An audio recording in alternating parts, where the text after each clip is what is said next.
Hi நண்பா, அனைவருக்கும் இனிய காலை வணக்கம். நம்முடைய சேனலில் டிஎன்பிஎஸ்சியுடைய தமிழ் தகுதி தேர்வு வினாத்தாள்களை தினமும் பார்த்துட்டு வந்துட்டுருக்கோம்.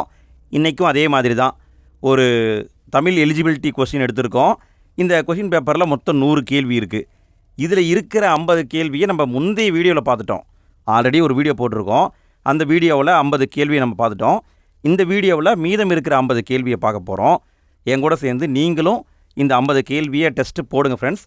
50 கேள்வியை டெஸ்ட்டு போட்டு முடிச்சுட்டு எத்தனை கேள்விக்கு உங்களுக்கு ஆன்சர் தெரிஞ்சது அப்படிங்கிறத மறக்காமல் கமெண்ட்டில் போட்டுவிடுங்க ஃப்ரெண்ட்ஸ். இதே மாதிரி நிறைய வீடியோ போட்டிருக்கோம். நீங்கள் இன்னும் பார்க்கல அப்படின்னா நிறைய வீடியோ இருக்குது, நம்ம சேனல்லையும் இருக்குது, போய் பாருங்கள். சரிங்களா? சரி, ஓகே. இன்றைய வீடியோக்குள்ளே போகிறதுக்கு முன்னால் ஃப்ரெண்ட்ஸ் வழக்கம் போல் வீடியோக்கு லைக் போட்டுருங்க. வீடியோவை அப்படியே உங்களுடைய ஃப்ரெண்ட்ஸ்க்கும் ஷேர் பண்ணிவிட்டு வந்துடுங்க. சரி, இன்றைய கேள்விகளை பார்க்கலாங்களா? 51வது கேள்வி, எட்டுத்தொகை நூல்களுள் ஒன்று. கீழே இருக்கிற 4 நூலில் எது எட்டுத்தொகை நூலில் வரும்னு கேட்குறாங்க. பாருங்கள், 4 நூல் கொடுத்துருக்காங்க. இதில் எது எட்டுத்தொகை நூலில் வரும்? இங்கே விடைன்னு பார்த்தீங்கன்னா ஐங்குறுநூறு தான் எட்டுத்தொகை நூலில் ஒன்று. சிலப்பதிகாரம் மற்றும் மணிமேகலை இந்த ரெண்டுமே ஐம்பெருங்காப்பியங்களில் வரும், முல்லைப்பாட்டு வராது. சரிங்களா? அப்போ ஐங்குறுநூறு தான் எட்டுத்தொகை நூலில் வரும். 52வது கேள்வி, சதாவதானி என்பதன் பொருள் அறிக. சதாவதானினா என்ன? இதுக்கான பொருளை கேட்குறாங்க. சதாவதானி உங்களுக்கே தெரியும், சதம்னா என்னதுங்க? 100. 100 செயல்களை ஒரே நேரத்தில் பண்ணுறது தான் சதாவதானி. 100 செயல்கள். சரிங்களா? 100 பாடல் நினச்சிடக்கூடாது, 100 செயல்கள். 53வது கேள்வி, வாயேஜ் சரியான கலைச்சொல்லை கண்டுபிடி. இதுக்கான சரியான கலைச்சொல் என்னன்னு கேட்குறாங்க. வாயேஜ், இதற்கான விடை கடற்பயணம். வாயேஜ்னா கடற்பயணம். 54வது கேள்வி, சரியான கலைச்சொல்லை தேர்ந்தெடுக்கவும். Nautical mile. நாட்டிக்கல் மைல் இது எதுக்கு வரும்னு கேட்குறாங்க. நாட்டிக்கல் மைல் இதுக்கான விடைன்னு பார்த்தீங்கன்னா கடல் மைலுங்க. கடல் மைல் தான் நாட்டிக்கல் மைல். 55வது கேள்வி, கலைச்சொல் அறிதல். ஆன்டிபயோட்டிக். ஆன்டிபயோட்டிக் இதுக்கான சரியான தமிழ் சொல் நுண்ணுயிர் முறி. நுண்ணுயிர் முறி. 56வது கேள்வி, கூற்று காரணம் டைப்பில் கொடுத்துருக்காங்க. கூற்று, கல்விக்கண் திறந்தவர் என்று பெரியாரால் பாராட்டப்பட்டவர் பெருந்தலைவர் காமராசர். காரணம், காரணம் வந்து 2 கொடுத்துருக்காங்க பாருங்கள். காரணம் 1, இலவச கட்டாய கல்வியை நடைமுறைப்படுத்தினார். காரணம் 2, மதிய உணவு திட்டத்தையும் சீருடை திட்டத்தையும் அறிமுகம் செய்தார். இதுக்கான விடை அப்படின்னு பார்த்தீங்கன்னா கூற்றும் சரி, காரணம் 1, 2 எல்லாமே சரி தான். ஸோ இதையும் கேட்க வாய்ப்பு இருக்குது ஃப்ரெண்ட்ஸ். கல்விக்கண் திறந்தவர் என்று சொன்னவர் யாருன்னு கேட்கலாம். பெரியார் சொல்லியிருக்காங்க, காமராசர் ஐயாவுடைய பிறந்த தினம் கல்வி வளர்ச்சி நாளாக கொண்டாடப்படுது. எப்போ கொண்டாடுறாங்க? ஜூலை 15 கல்வி வளர்ச்சி நாள். 57வது கேள்வி, கூற்று காரணம் சரியா தவறா? கூற்று, தை முதல் நாளில் திருவள்ளுவர் ஆண்டு தொடங்குகிறது. காரணம், திருவள்ளுவர் ஆண்டை கணக்கிட நடைமுறை ஆண்டோடு 35ஐ கூட்டிக் கொள்ள வேண்டும். கூற்று 2, தை 2ஆம் நாள் திருவள்ளுவர் நாள். இதில் எது சரி அப்படின்னு பார்த்தீங்கன்னா தை முதல் நாள் தான் திருவள்ளுவர் ஆண்டு தொடங்கும். கவர்மெண்ட் வந்து ஒரு ஆர்டர் போடுறாங்கன்னு வைங்களேன், அதில் பார்த்தீங்கன்னா திருவள்ளுவர் ஆண்டுன்னு மென்ஷன் பண்ணி தான் போடுவாங்க, தமிழில் தான் போடுவாங்க. அப்போ இது சரி. தை 2ஆம் நாள் திருவள்ளுவர் நாள், திருவள்ளுவர் தினமாக கொண்டாடப்படுகிறது. அப்போ காரணம் 1 தான் தப்பு. ஏன்னா திருவள்ளுவர் ஆண்டை கணக்கிடணும் அப்படின்னா 35ஐ கூட்டி கொள்ளக்கூடாது. அப்போ என்ன வரும்? இது ஸ்கூல் புக்லேயே இருக்குது, ஸ்கூல் புக்லேயே போட்டிருக்காங்க. என்ன வருங்கிறத மறக்காமல் கமெண்ட்டில் போட்டுவிடுங்க. ஏன்னா இது பார்த்தீங்கன்னா 6ஆம் வகுப்புலேயே இருக்குது, எல்லோரும் படிச்சிருப்பீங்க ஃப்ரெண்ட்ஸ். திருவள்ளுவர் ஆண்டை கணக்கிடணுன்னா நடைமுறை ஆண்டோட எத்தனை ஆண்டை கூட்டிக்கணும், ப்ளஸ் இப்போ 2025 நடந்துக்கிட்டு இருக்குது, 2025ஆம் ஆண்டுக்கான திருவள்ளுவர் ஆண்டு எது? இது உங்களுக்கான கேள்வி, மறக்காமல் கமெண்ட்டில் போட்டுவிடுங்க ஃப்ரெண்ட்ஸ். அது மட்டும் இல்லாமல் இன்னொரு பாயிண்ட் தெரிஞ்சுக்கோங்க. கன்னியாகுமரியில் இருக்கிற திருவள்ளுவர் சிலை, அந்த சிலையானது திறக்கப்பட்டு 25 ஆண்டு ஆயிடுச்சு. இதை வந்து பேரறிவு சிலை அப்படின்னு பேர் வச்சுருக்காங்க. சரிங்களா? பேரறிவு சிலை. பார்த்துக்கோங்க ஃப்ரெண்ட்ஸ். 58வது கேள்வி, கூற்று காரணம் சரியா தவறா அப்படின்னு கேட்டிருக்காங்க. கூற்று 1, கூற்று 2, காரணம் இந்த மாதிரி கொடுத்துருக்காங்க.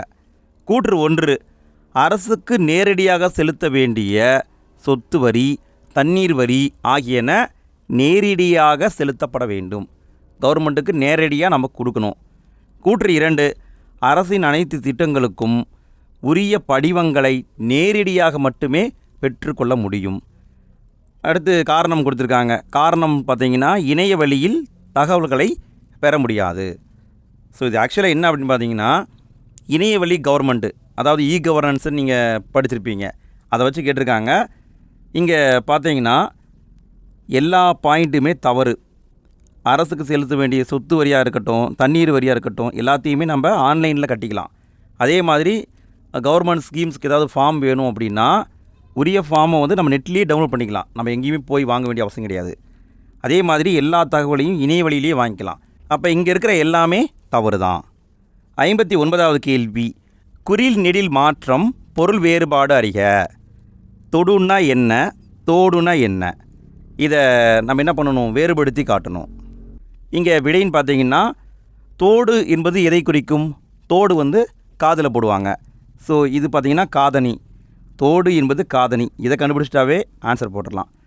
இந்த தொடு என்பது ஒன்று மற்றொன்றின் மீது படுதல். அப்போ பி தான் ஆன்சர். 60வது கேள்வி, குறில் நெடில் மாற்றம் பொருள் வேறுபாடு அறிக. குறில் நெடிலை வச்சு கண்டுபிடிக்கணும். பணம்னா என்ன, பானம்னா என்ன, இதுக்கான வேறுபாடை சொல்லணும். இது ரொம்ப சிம்பிள் தான். பணம்னா என்னங்க, பணம்னா காசு, இங்கேயே கொடுத்துருக்காங்க, எளிமை தான். பணம்னா காசு, பானம்னா அம்பு. ஸோ நல்லா பார்த்துக்கோங்க ஃப்ரெண்ட்ஸ், பானம் அப்படின்னா அம்பு. அதுவே 2 சுழி பானம்னு வருதுன்னு வச்சுக்கோங்களேன். 2 சுழி பானம் வருதுன்னா குளிர்பானம், கூல்ட்ரிங்க்ஸ் சாப்பிட்றோம் இல்லைங்களா, அதுக்கு வரும். 61வது கேள்வி, இரு பொருள் தருக. இடும்பை. இடும்பைனா என்ன, இதுக்கான 2 பொருளை கேட்குறாங்க. இடும்பை. விடை துன்பம், வறுமை. ரெண்டையுமே இடும்பைன்னு தான் சொல்லுவாங்க. 62வது கேள்வி, இரு பொருள் தருக. 2 பொருளை நம்ம தரணும். துளை. இதுக்கான 2 பொருளை நம்ம சொல்லணும். துளை. இங்கே விடைன்னு பார்த்தீங்கன்னா, துளைனா துவாரம், தொந்தரவு, இந்த 2 வரும். அதாவது சுவற்றில் துளையிட்டேன் அப்படி சொல்லுவோம் இல்லைங்களா, சுவரில் ஓட்டை போடுறது தான் துளையிடுதுன்னு சொல்லுவோம். ஸோ துவாரம் போடுறது. இன்னொன்று வந்து தொந்தரவு பண்ணுறது, என்ன தொலைச்சி கேள்வி கேட்டால் நம்ம சொல்லுவோம்ல, அந்த மாதிரி வரும். சரிங்களா. அடுத்து 63வது கேள்வி, இரு பொருள் தருக. முறைமை. முறைமை. இதற்கான 2 பொருள் நம்ம தரணும். இங்கே விடைன்னு பார்த்தீங்கன்னா, உரிமை, கட்டளை, இந்த 2 வரும். அதாவது என்னுடைய முறைன்னு சொல்லுவோம்ல, முறைன்னா அது உரிமையை குறிக்குது. அதே மாதிரி கட்டளை அதையும் குறிக்குது. அப்போ இங்கே விடைன்னு பார்த்தீங்கன்னா ஏ தான் ஆன்சர். 64வது கேள்வி, அடைப்புக்குள் உள்ள சொல்லை தகுந்த இடத்தில் சேர்க்கவும். ஓவிய எழுத்து. ஓவிய எழுத்து. இந்த சொல்லை எடுத்து கீழே இருக்கிற 4 தொடரோட மேட்ச் பண்ணி எது சரின்னு சொல்லணும். இங்கே விடைன்னு பார்த்தீங்கன்னா ஏ தான் ஆன்சர். ஓவிய வரி வடிவத்தை ஓவிய எழுத்து என்பர். இதுதான் சரி. மற்றது எல்லாமே தப்பு தான். இங்கே பாருங்களேன், செப்பேடுகளில் காணப்பட்ட வரி வடிவம் ஓவிய எழுத்தா, அதிலெல்லாம் ஓவியம் வரைய மாட்டாங்க. ஸோ தப்பு. கற்பாறையில் காணப்பட்ட வரி வடிவம் எழுத்து வடிவம் தான், ஓவிய வடிவம் கிடையாது. தாளில் காணப்பட்ட வரி வடிவம் இதுவும் வந்து ஓவிய எழுத்து கிடையாது. ஸோ மற்ற எல்லாமே தவறு தான். 65வது கேள்வி, அடைப்புக்குள் உள்ள சொல்லை தகுந்த இடத்தில் சேர்க்கவும். வலசை போதல். வலசை போதல் இதை பற்றி 6ஆம் வகுப்புலேயே கொடுத்துருப்பாங்க. இங்கே விடைன்னு பார்த்தீங்கன்னா ஏ தான் ஆன்சர். பறவைகள் இடம்பெயர்தலை வலசை போதல் என்பர். பறவைகள் இடம்பெயர்தலை வலசை போதல் என்பர். இங்கே வந்து ஒரு பாயிண்ட் கேட்குறேன், நீங்கள் பதில் சொல்லுங்கள் பார்க்கலாம். அதாவது 1500 ஆண்டுகளுக்கு முன்னாடியே வாழ்ந்த ஒருத்தர் நாராய் நாராய் செங்கால் நாராய் அப்படின்னு ஒரு பாட்டு பாடியிருக்காரு. அவர் யார்? 6ஆம் வகுப்பில் படிச்சிருப்பீங்க. அதையும் மறக்காமல் கமெண்ட்டில் போட்டுருங்க பார்க்கலாம். அந்த பாடத்தில் ஏகப்பட்ட பாயிண்ட்ஸ் இருக்குது. சரிங்களா, அதையும் நல்லா பார்த்துக்கோங்க ஃப்ரெண்ட்ஸ். 66வது கேள்வி, சரியான இணைப்பு சொல் தேர்க. இங்கே பார்த்தீங்கன்னா 2 தொடர் கொடுத்துருக்காங்க. முதல் தொடர் பார்த்தீங்கன்னா கேள்வி கேட்கும் ஒவ்வொரு குழந்தையும் விஞ்ஞானி தான். இது ஃபஸ்ட்டு தொடர். குழந்தைகள் தான் இவ்வுலகின் முதல் விஞ்ஞானிகள். இது ரெண்டாவது தொடர். இந்த ரெண்டு தொடரையும் இணைக்கணும். அதை இணைக்கக்கூடிய சரியான இணைப்பு சொல்லை இங்கே எடுத்து ஃபிட் பண்ண சொல்கிறாங்க. இங்கே எது விடையாக வரும் அப்படின்னு பார்த்தீங்கன்னா எனவே என்பது தான் வரும். கேள்வி கேட்கும் ஒவ்வொரு குழந்தையும் விஞ்ஞானி தான், எனவே குழந்தைகள் தான் இவ்வுலகின் முதல் விஞ்ஞானிகள்.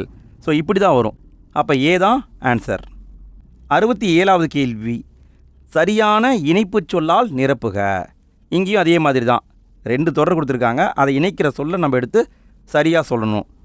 பூமி அகல் விளக்காகவும் கடல் நெய்யாகவும் கதிரவன் சுடராகவும் உருவகப்படுத்தப்பட்டு உள்ளன. இது ஃபஸ்ட்டு தொடருங்க.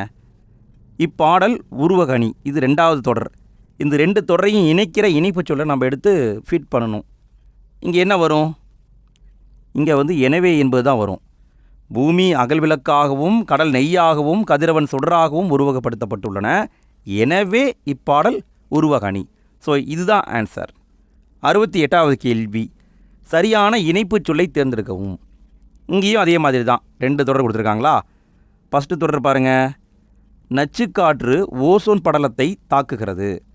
இரண்டாவது தொடர் பாருங்கள், புற ஊதா கதிர்கள் உங்களை தாக்குகின்றன. இந்த இரண்டையும் இணைக்கணும். எந்த வார்த்தையை வச்சு இணைப்பீங்க? இங்கே விடை இதனால் என்பது சரி. நச்சுக்காற்று ஓசோன் படலத்தை தாக்குகிறது, இதனால் புற ஊதா கதிர்கள் உங்களை தாக்குகின்றன. ஸோ இதுதான் சரி. 69வது கேள்வி, சரியான வினா சொல்லை தேர்ந்தெடுக்கவும். எது சரியான வினா சொல்னு நம்ம சொல்லணும். நல்ல நூலின் இயல்புகளாக நீங்கள் கருதுவன. இங்கே ஒரு வினாச்சொல் வரும், அது என்னங்கிறத கரெக்டாக சொல்லணும். இங்கே விடைன்னு பார்த்தீங்கன்னா யாவை என்பது தான் சரி. நல்ல நூலின் இயல்புகளாக நீங்கள் கருதுவன யாவை. சரி, எவைன்னு சொல்லக்கூடாதான்னு கேட்டால் சொல்லக்கூடாது. எதுன்னு சொல்லக்கூடாதுன்னா சொல்லக்கூடாது. ஏன் சொல்லக்கூடாது? அதாவது நூலின் இயல்புகள். இயல்புனா ஒன்று, சிங்கிள், ஓகேவா? இயல்புகள்னு சொல்கிறாங்க. இயல்புகள்னால் பன்மை. அப்போ முடிவும் எப்படி இருக்கணும்? பன்மையாக தான் இருக்கணும். ஸோ யாவை அப்படி தான் இருக்கணும். ஸோ அதான் ஆன்சர். 70வது கேள்வி, சரியான வினாச்சொல்லை தேர்ந்தெடு. கிழவனும் கடலும் கதையின் நாயகன். இங்கே ஒரு வினாச்சொல் வரும். எது வரும்? இங்கே விடைன்னு பார்த்தீங்கன்னா யார் என்பது சரி. கிழவனும் கடலும் கதையின் நாயகன் யார், இப்படி தான் வரும். 71வது கேள்வி, பொருத்தமான காலத்தை தேர்ந்தெடு. பொருத்தமான காலத்தை நம்ம கண்டுபிடிக்கணும். நல்லோர் வாழ்த்தினார். நல்லோர் வாழ்த்தினார். இது எந்த காலத்துக்கு வரும்? விடை இறந்த காலம். நல்லோர் வாழ்த்திட்டாங்க, அது முடிஞ்சு போச்சு. அப்போ இது எந்த காலம்? இறந்த காலம். அப்போ விடை ஏதான் ஆன்சர். 72வது கேள்வி, கண்மணி நாளை பாடம். இங்கே இடைவெளி விட்டுருக்காங்களா? பொருத்தமான காலம் அமையுமாறு எழுதுக. கண்மணி நாளை பாடம். நாளைன்னு இங்கே கொடுத்துருக்காங்க, ஃப்யூச்சரில் நடக்க போகுது. அப்போ என்ன வரும்? படிப்பாள் என்பது தான் சரி. கண்மணி நாளை பாடம் படிப்பாள். So answer C. 73வது கேள்வி, பொருத்தமான காலம் கண்டறிக. பொருத்தமான காலத்தை கண்டுபிடிக்கணும். இங்கே 4 தொடர் கொடுத்துருக்காங்க இல்லைங்களா? இதில் எது சரியாக பொருத்தப்பட்டுள்ளதுன்னு நம்ம சொல்லணும். இங்கே விடைன்னு பார்த்தீங்கன்னா மாடு புல் மேயும்னு கொடுத்துட்டு இறந்த காலம் கொடுத்துருக்காங்க. இது தப்பு. இது எதிர்காலத்தை தான் நடக்க போகுது. ஸோ இது இறந்த காலம் கிடையாது, தப்பு. அடுத்து பி ஆப்ஷன் பாருங்கள், மாடு புல் மேய்கின்றன. இது எதிர்காலம் சொல்லியிருக்காங்க, தவறு.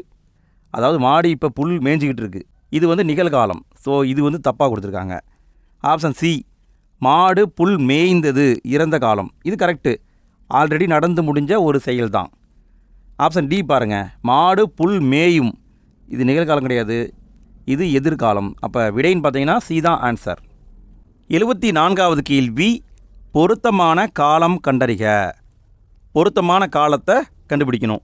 இங்கேயும் நம்ம முன்ன பார்த்தோம் இல்லைங்களா, அதே மாதிரி தான் கொடுத்துருக்காங்க. எது சரின்னு கண்டுபிடிக்கணும். இங்கே விடைன்னு பார்த்தீங்கன்னா ஆப்ஷன் ஏ பாருங்கள், நாங்கள் கடற்கரைக்கு சென்றோம் என்பது இறந்த காலம். இது கரெக்டாக இருக்குது. அப்போ மற்ற எல்லாமே தப்பாக தான் இருக்கும், இருந்தாலும் பார்த்துடலாம். நாங்கள் கடற்கரைக்கு செல்வோம் என்பது நிகழ்காலம் கிடையாது.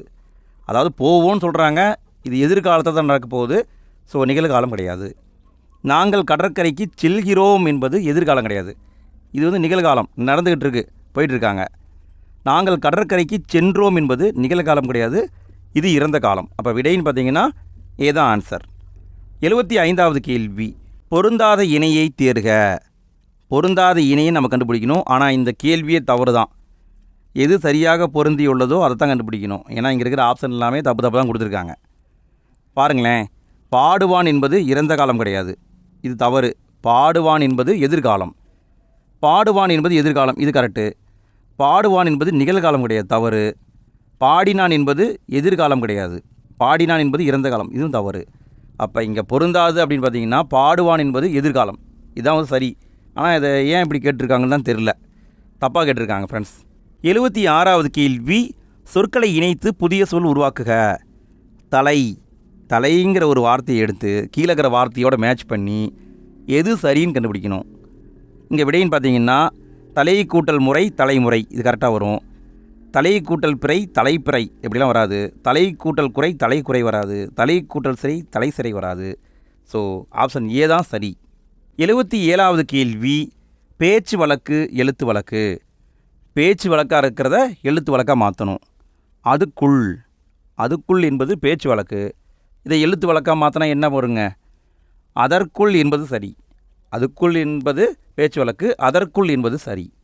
78வது கேள்வி, பேச்சு வழக்கு எழுத்து வழக்கு. பேச்சு வழக்காக இருக்கிறத எழுத்து வழக்காக மாற்றணும். வரிசையில் ஒழுங்கா நில்லு, இது பேச்சு வழக்குங்க. எழுத்து வழக்கில் சொல்லணுன்னா வரிசையில் ஒழுங்காக நில் என்பது சரி. இங்கே பாருங்கள், நில்லுங்கிறது வராது, இந்த இல் வராது, இந்த இல்லும் வரக்கூடாது, சரிங்களா? லகர வேறுபாடை வச்சு கொடுத்துருக்காங்க. ஸோ டி தான் ஆன்சர். 79வது கேள்வி, நிறுத்தற் குறிகளை அறிதல். கரெக்டான நிறுத்தற் குறி எதில் போடப்பட்டிருக்குதோ அதை நம்ம கண்டுபிடிக்கணும். இங்கே விடை எதுன்னு பார்க்கலாங்களா? கபிலன் ஒரு கமா போட்டிருக்காங்க, ஆரம்பமே தப்பு. தன் தந்தையிடம், தந்தையை வந்து முதன்மைப்படுத்தி பேசியிருக்காங்க, ஸோ தப்பு, இப்படி வரவே கூடாது. ஆப்ஷன் பி பாருங்கள், கபிலன் தன் தந்தையிடம் இன்று மாலை விளையாடப் போகட்டுமா என்று கேட்டான். இதுதான் கரெக்டாக இருக்குது. அதாவது பார்த்திங்கன்னா இரட்டை மேற்கோள் குறி போட்டிருக்காங்க, முடிவில் கேள்விக்குறி வச்சுருக்காங்க, தந்தையிடம் கரெக்டாக கம்மா போட்டிருக்காங்க, கரெக்டாக வந்து முற்றுப்புள்ளி போட்டிருக்காங்க. ஓகே, இதான் சரி. இருந்தாலும் மற்றதையும் பார்ப்போம். ஆப்ஷன் சி பாருங்கள், கபிலன், கபிலனுக்கு தேவையில்லாமல் மேற்கோள் போட்டிருக்காங்க, ஸோ ஆரம்பமே தப்பு. ஆப்ஷன் டி பாருங்கள், கபிலன் தன் தந்தையிடம் இன்று, இதுக்கு மேற்கோள் குறி போட்டிருக்காங்க, ஸோ இது தப்பு. அப்போ பி தான் ஆன்சர். 80வது கேள்வி, நிறுத்தற் குறிகளை அறிதல். சரியான நிறுத்தற் குறி இடப்பட்ட தொடரை கண்டறிக. எதில் கரெக்டான நிறுத்தற் குறி போடப்பட்டுள்ளதோ அதை நம்ம கண்டுபிடிக்கணும்.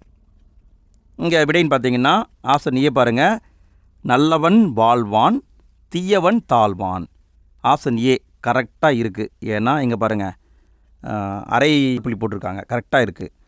ஆப்ஷன் பி பாருங்கள், நல்லவன் வாழ்வான் கம்மா போட்டிருக்காங்க, தீயவன் தாழ்வான், இப்படி போடக்கூடாது, தப்பு.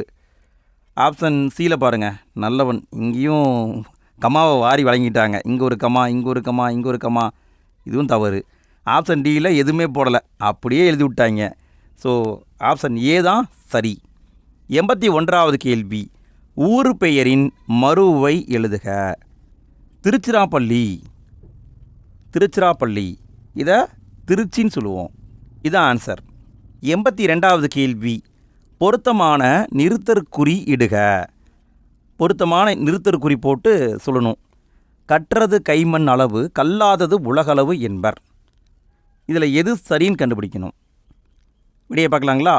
ஆப்ஷன் ஏ பாருங்கள், நம்ம முன்னையே பார்த்தோம் இல்லைங்களா, எதையாவது முதன்மைப்படுத்தி பேசணும் அப்படின்னா இரட்டை மேற்கோள் குறி தான் போடணும்.